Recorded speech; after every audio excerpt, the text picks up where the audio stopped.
This is your second and final notice to lower. They're considered the most annoying of telemarketing calls.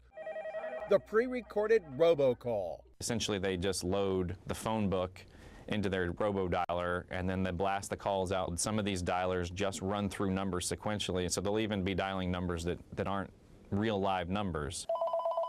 The calls are made even to those who have all their numbers on the government's Do Not Call registry. They keep calling you, no matter how many times you ask them not to call you. But now the Federal Trade Commission has proposed multi-million-dollar fines against 2 telemarketers in New Mexico and Colorado for making robocalls to cell phones. Those can only be made if you've given the company written permission beforehand to make those calls to you for sales purposes. But that raises this question.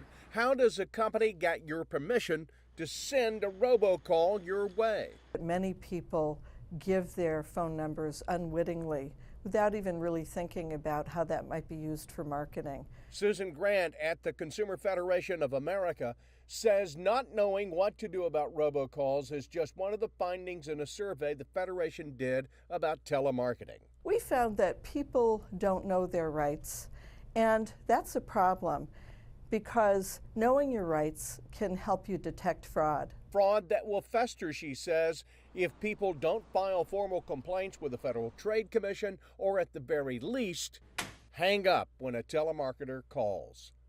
Chris Clackham, NBC News.